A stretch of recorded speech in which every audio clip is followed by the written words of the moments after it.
ओम नमः शिवाय, हर हर महादेव। सभी दर्शकों का हमारे चैनल में बहुत बहुत स्वागत है। दोस्तों, आज हम जानेंगे कि सोया हुआ भाग्य नाभि से किस प्रकार से जगा सकते हैं, किस प्रकार से सुख समृद्धि की जीवन में प्राप्ति कर सकते हैं। हमारे पौराणिक हिंदू शास्त्रों के अनुसार हमारे नाभि जीवन ऊर्जा का केंद्र है। कहा जाता है कि जब भी मनुष्य की मृत्यु होती है, इसके बाद भी प्राण नाभि में 6 मिनट तक रहते हैं। नाभि को कमल की संज्ञा भी दी गई है। नाभि शरीर का प्रथम दिमाग होता है जो प्राणवायु से संचालित होता है। इसीलिए तो शरीर में दिमाग से भी महत्वपूर्ण स्थान नाभि का माना जाता है।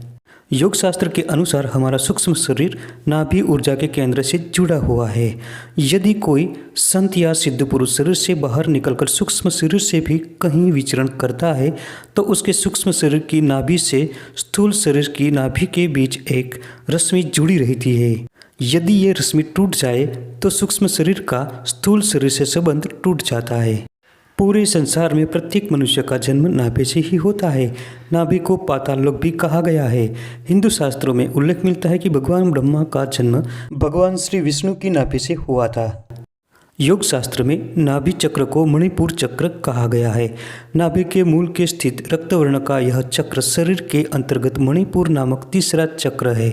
यही मणिपुर चक्र मूल रूप से आत्मशक्ति प्रदान करता है। आयुर्वेद चिकित्सा पद्धति में रोग पहचानने के कई तरीके भी हैं। उसमें भी नाभि स्पंदन से रोग की पहचान होती है।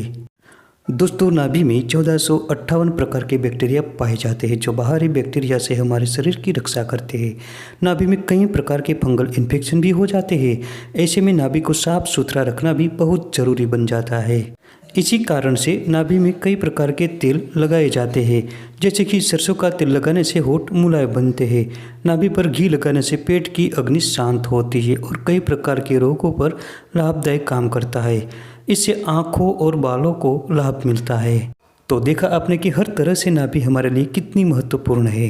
हमारा शरीर पंच महाभूत से बना होता है: जल, वायु, पृथ्वी, आकाश और अग्नि तत्व। नाभि में मणिपुर चक्र का वास होता है और ये मणिपुर चक्र अग्नि तत्व से जुड़ा होता है और अग्नि तत्व का तंत्र शास्त्रों में बड़ा ही महत्व है। सारी ऊर्जा हमें अग्नि तत्व से ही मिलती है। यही चक्र के कारण जीवन में हमें सारे सुख समृद्धियाँ प्राप्त होती है। जिन लोगों के जीवन में सुख का अभाव रहता है, कर्जे में डूबे रहते हैं, बहुत मेहनत के बाद भी पैसों की कमी बनी रहती है, तो ऐसे लोगों की नाभि जागृत नहीं होती। जिन लोगों की नाभि जागृत नहीं है, ऐसे लोगों का नसीब भी सोया रहता है।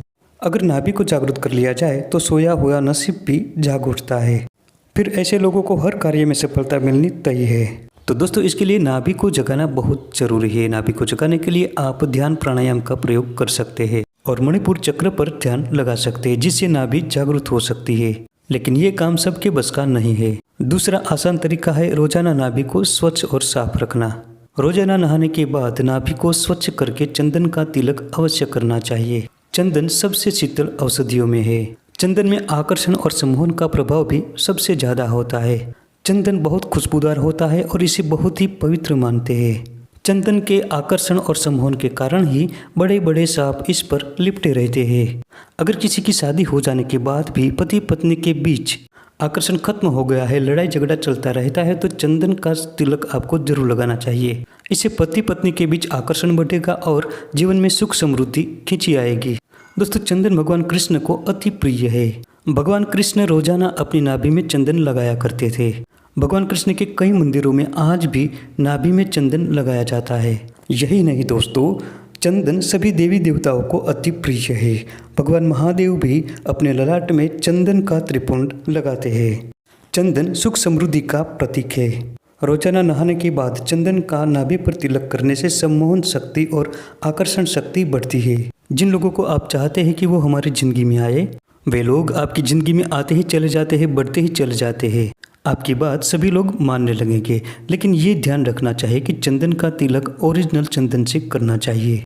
इसके लिए चंदन की लकड़ी लीजिए, पत्थर के साथ घिसकर थोड़ा सा पानी मिलाकर लेप बनाकर इसका तिलक लगाइए। सभी प्रकार की लकड़ियों में औषधियों में चंदन सर्वश्रेष्ठ माना जाता है। अगर चंदन की लकड़ी आपको न मिले तो चंदन का इत्र भी बाजार में मिलता है, इसका भी आप जरूर प्रयोग करें। चंदन सुख समृद्धि का प्रतीक है।